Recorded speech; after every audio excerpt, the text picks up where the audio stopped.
Hello students, स्वागत है आपका एक बार फिर से who international senior secondary school द्वारा एक ऑनलाइन क्लासेस में। आज इस वीडियो का जो विषय है वो है व्याख्या। पूर्व के वीडियो में अब तक आप काव्य खंड के 3 पाठ पढ़ चुके हैं, कबीर, ललदयत और रसखान। इन पाठों के प्रश्नों में एक प्रश्न व्याख्या संबंधी भी आया होगा। व्याख्या संबंधी जो प्रश्न है वह परीक्षाओं में भी आता है। विद्यार्थी को जब व्याख्या का सही ढंग से ज्ञान नहीं होता है तो वह अपूर्ण व्याख्या करके आता है और उसके अंक कट जाते हैं। तो इसी उद्देश्य से कि विद्यार्थी व्याख्या संबंधी प्रश्न है सही ढंग से करके आए, किसी प्रकार की गलती ना करें, तो इसी उद्देश्य से आज इस वीडियो में हम व्याख्या क्या है और उसे कैसे लिखें इस संबंध में जानकारी प्राप्त करेंगे। तो सबसे पहले हम जाने व्याख्या है क्या। तो व्याख्या शब्द का अर्थ होता है विवेचन करना, विस्तार करना। जब हम कवि के द्वारा किसी रचना को पढ़ते हैं तो आपने देखा होगा अध्यापक उसे अपने शब्दों में बहुत ही सुंदर ढंग से अभिव्यक्त करता है ताकि वह आपको आसानी से समझ में आ जाए। कवि ने जिस भाषा का प्रयोग किया है उस भाषा को वह सरल रूप में आपके सामने प्रस्तुत करता है, तो वह व्याख्या है। यानी अध्यापक आपको उस रचना को सरल रूप में जो प्रस्तुत करता है वह उस पद्य की, उस रचना की व्याख्या कर रहा है।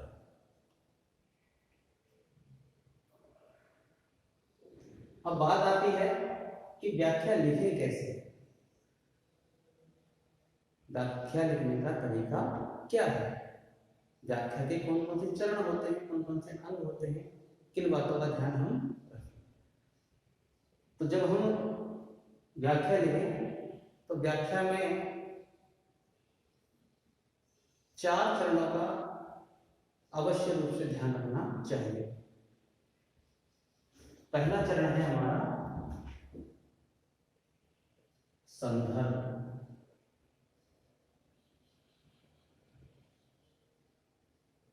संदर्भ, अब संदर्भ होता क्या है? तो संदर्भ का मतलब है कि जो गद्यांश या पद्यांश प्रश्न पत्र में दिया हुआ है वह किस कवि की रचना है, उसका नाम क्या है, उसके द्वारा रची गई उस रचना का नाम क्या है। कहने का मतलब ये हुआ संदर्भ में रचना जिस कवि या लेखक की है उसका नाम, तो कवि या लेखक का नाम। पहली बात, कवि या लेखक का नाम।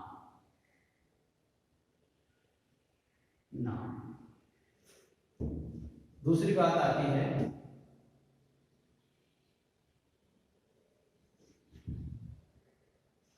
कवि की रचना का नाम।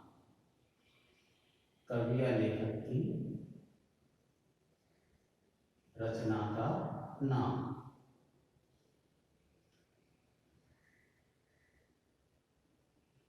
उदाहरण के तौर पर जैसे आपने कबीर वाला पाठ पढ़ा, कबीर की कोई साखी प्रश्न पत्र में आपसे पूछा इसकी व्याख्या कीजिए। तो सबसे पहला जो हमारा बिंदु होगा वो होगा संदर्भ, यानी कि हमें ये बताना है कि यह जो पंक्ति है यह कबीरदास जी द्वारा रचित है और उनकी साखियों से ली गई है, उनके द्वारा रचित साखियों से ली गई है, या उनका जो ग्रंथ है बीजक उसमें से ली गई है, ये बात हमें संदर्भ में बतानी है। ठीक है। इसके बाद दूसरा जो चरण है वो है प्रसंग।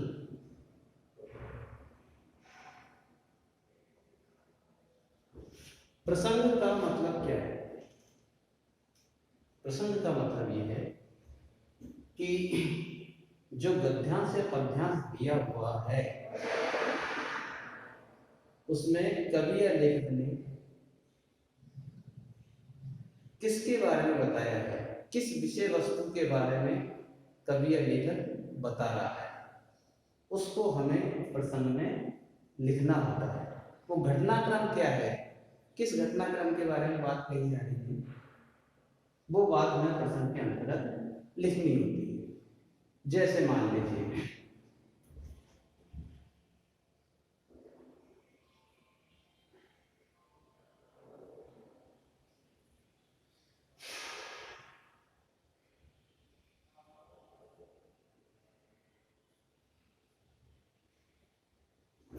जैसे मान लीजिए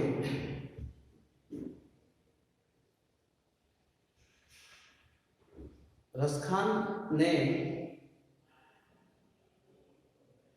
ये कहा कि या लकड़ी और कामैया पर राज तिहु पुरको तजिदा। तो इन पंक्तियों में रसखान ने क्या कहा है, क्या क्या विषय वस्तु है, क्या घटनाक्रम है कि श्री कृष्ण की वस्तुओं के लिए वह अपना सब कुछ छोड़, सब कुछ त्यागने को, सब कुछ छोड़ने को तैयार है। तो ये क्या हो गया, उसका प्रसंग हो गया। कहीं कवि ने मान लीजिए किसी के रूप सौंदर्य का वर्णन किया, जैसे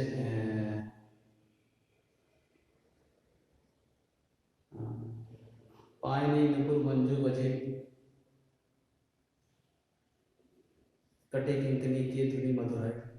इसमें कवि कृष्ण की सुंदरता का वर्णन कर रहा है। तो हम कह सकते हैं कि प्रस्तुत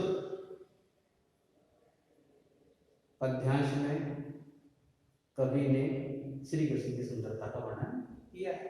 तो ये हमें प्रसंग में लिखना होता है।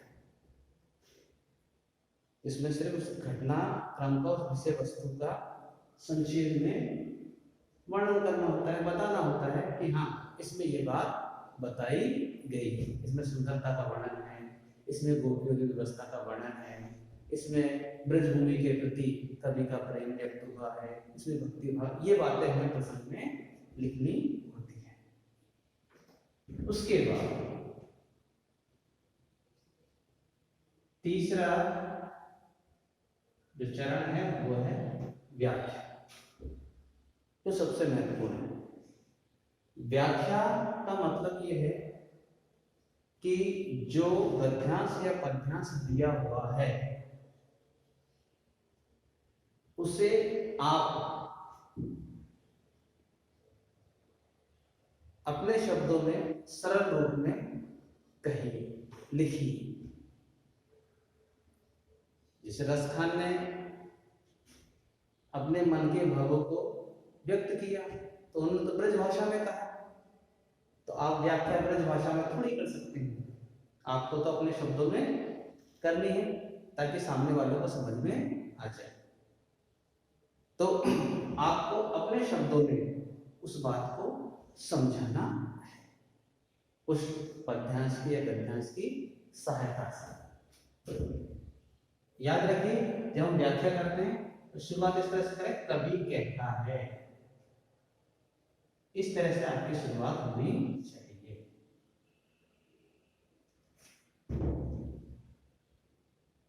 इसके बाद चौथा जो बिंदु है हमारा विशेषता।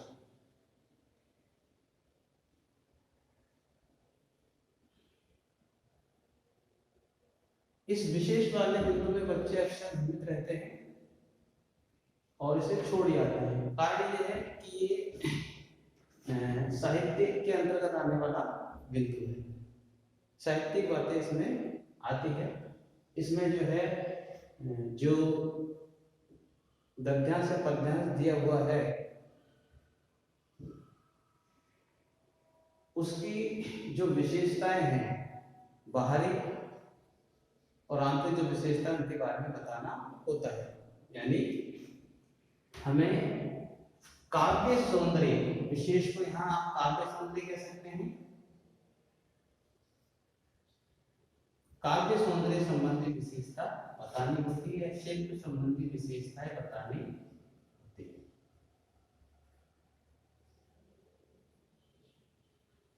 इसके अंतर्गत हमें क्या लिखना होता है, क्या बताना होता है? तो इसके अंतर्गत हमें जो गद्यांश से पद्यांश दिया हुआ है उसकी भाषा कौन सी है, वह भाषा कैसी है, उसमें तत्सम तद्भव शब्दों का प्रयोग है, सरल है, किस तरह की भाषा है, वो हमें इस विशेष के अंतर्गत लिखना होता है। जैसे रसखान की भाषा कौन सी है? ब्रज भाषा है। ब्रज भाषा का कैसा रूप प्रस्तुत किया? सरल और सहज रूप, कठिन नहीं है, सरल रूप में, सहज रूप में उन्होंने अपनी बात कही है। तो इस तरह से आपको भाषा के बारे में।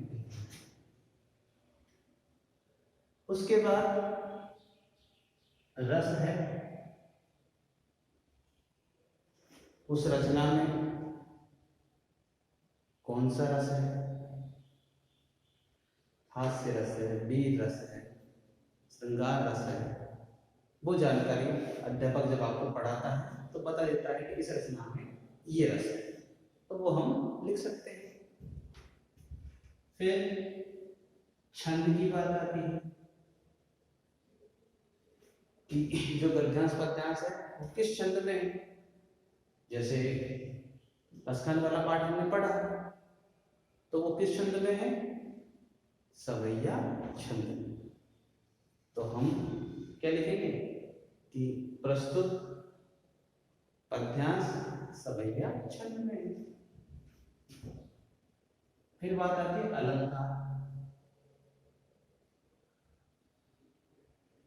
जब अध्यापक आपको पढ़ाता है तो उन पंक्तियों में आने वाले अलंकारों के बारे में बताता है कि इन पंक्तियों में कौन कौन से अलंकार है। अनुप्रास है, उपमा है, प्रेक्ष है, मानविकरण है या श्लेष है आदि के बारे में, तो वो अलंकार आपको लिखने होते। इसके अलावा और भी अन्य है, जैसे काव्य गुण है,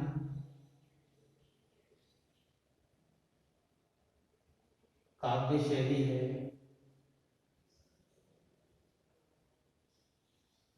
तो विशेष के अंतर्गत हमें काव्य सौंदर्य, शिल्प सौंदर्य संबंधी बातें लिखनी होती है।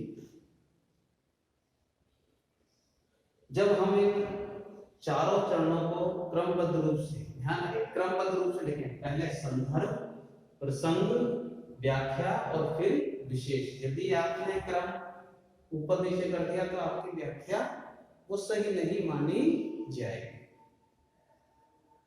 अब विशेष में एक बात आपको ये ध्यान में रखनी है कि जो पद्य भाग है जिसे अपन काव्य खंड कहते हैं, काव्य खंड या पद्य भाग,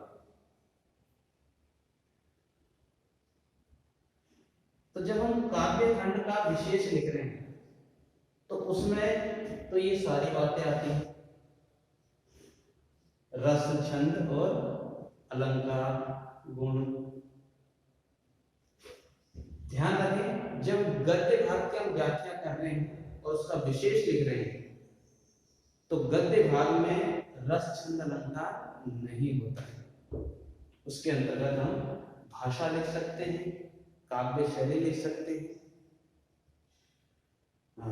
शब्द शक्ति लिख सकते हैं, लेकिन रस, छंद, अलंकार नहीं लिखना है, ये आपको ध्यान में रखना है। तो आप इन चारों चरणों को क्रमबद्ध रूप से ध्यान रखिए और उसी के अनुसार व्याख्या कीजिए, तो निश्चित आपको पूरे में से पूरे अंक प्राप्त होंगे। अब यहाँ एक बात समझ लें कि अंकों का डिवाइडेशन कैसे होता है कि जो व्याख्या होती है उस व्याख्या में अंक कैसे मिलते हैं। तो जैसे मान लीजिए 6 अंक की व्याख्या है, कोई व्याख्या 6 अंक की है, 6 अंक की व्याख्या है, तो जो संदर्भ है 1 नंबर का रहेगा, प्रसंग 1 नंबर का रहेगा, और जो व्याख्या है वो 3 नंबर की रहेगी, और विशेष है जो 1 नंबर का रहेगा। तो इस प्रकार से ये व्याख्या आपकी अंकों में विभाजित होती है। यदि आप कोई सा भी चरण छोड़ते हैं तो अंक कटौती हो जाती है। तो आशा करता हूं आपके व्याख्या संबंधी ये बातें समझ में आई होंगी कि ये बेहद जरूरी है। आज के लिए इतना ही, चल दीजिए, धन्यवाद।